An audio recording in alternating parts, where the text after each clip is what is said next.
এই মুহূর্তে খবর এলো যে মুখ্যমন্ত্রী শুভেন্দু তারা মন্ত্রী পরিষদে বৈঠক করেছে। তারা কিন্তু কোনো গরু কোরবানি দিতে দিবে না, কোনো গরু জব করতে দেবে না, এবং 14 বছরের নিচে কোনো গরুকে তারা জব করতে দিবে না। তাদের সেই গরু জব করতে হলে তার 14 বছরের যে ডেথ সার্টিফিকেট, বার্থ সার্টিফিকেট, সেটা কিন্তু অবশ্যই দেখাতে হবে। এরকম কিন্তু সিদ্ধান্ত নিয়ে নিয়েছে মুখ্যমন্ত্রী শুভেন্দুর যে মন্ত্রী পরিষদ সেইরা।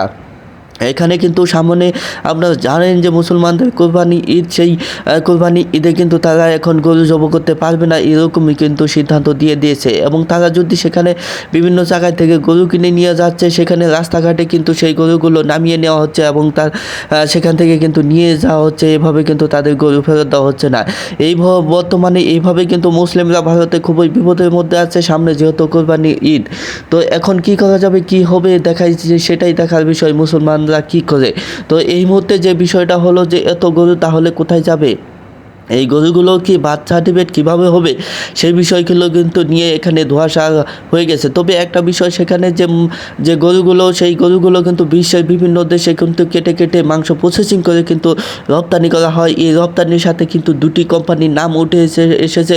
এই দুটি কোম্পানির নামই কিন্তু মুসলমানদের কোম্পানির নাম দেওয়া, কিন্তু এই দুটির মালিক কিন্তু দুইজনই হিন্দু। তাদের মুসলমানদের নাম দিয়ে তাদের উপরে দোষ চাপানোর একটা পায়তারা সেখানে কিন্তু করা হচ্ছে। সেই বিজেপির যে দুইজন সমর্থক, তারাই কিন্তু বিজেপির সমর্থক। নরেন্দ্র মোদীর কিন্তু খুব কাছে ঘেঁষা দুজনই মানুষ।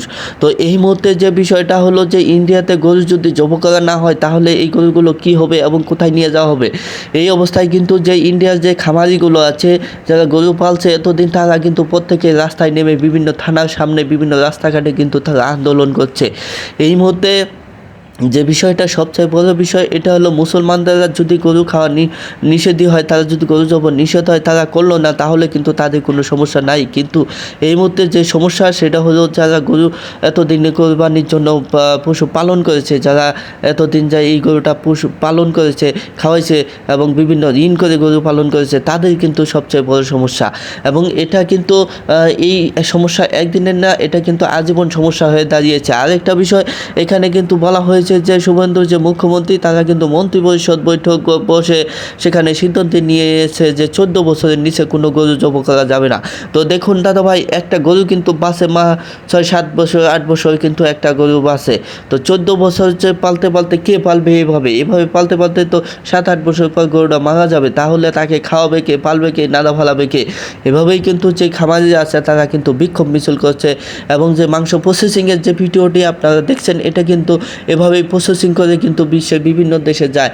এখানে কিন্তু কোনো বয়স নাই। এখানে কিন্তু একটা বিষয় যদি আমি আপনাদের জানিয়ে রাখি, এই যে মাংস প্রসেসিং করা হচ্ছে, এটা কিন্তু সেই দুইজন ব্যক্তি এই মাংস প্রসেসিংয়ের সাথে জড়িত, এবং এই দুইজন ব্যক্তি কিন্তু বিজেপির খুব কাছে ঘেঁষা মানুষ, যার জন্য তাদের কিন্তু ধরা ছোঁয়ার বাইরে তাদের কোনো কিছু হচ্ছে না। কিন্তু সাধারণ যে গরিব কৃষক, যারা গরু পুষে জীবিকা নির্বাহ করে 2-4-5টা, তাদের কিন্তু খুবই সমস্যা হচ্ছে। এবং বিভিন্ন জায়গায় যে গরু হাটগুলো, সেগুলো কিন্তু ভেঙে দেওয়া হচ্ছে। এই অবস্থায় মুসলমানরা খুবই বিপদে আছে। তারা কিন্তু মুসলমানরা একটা সিদ্ধান্ত নিয়েছে, তারা বিভিন্ন কোরবানির হাটগুলো ভেঙে দিচ্ছে, এবং তারা কোনো গরু কিনবে না, এবং তারা মহিষ বা গরু ছাগল এগুলো দিয়ে তারা কোরবানি দিবে, এরকম সিদ্ধান্ত নিচ্ছে, যাতে তাদের বিপদে না পড়তে হয়। এই অবস্থায় কিন্তু সবচেয়ে বিপদে আছে সেই ইন্ডিয়ার বিজেপির মুখ্যমন্ত্রী আসার পর শুভেন্দুর যে সিদ্ধান্ত, এই সিদ্ধান্তের মধ্যে তারা সবচেয়ে বিপদের মধ্যে আছে খামারিরা, যারা গরু চাষাবাদ করেছে, যারা জীবিকা নির্বাহ করে সেই গরুটা বিক্রি করে।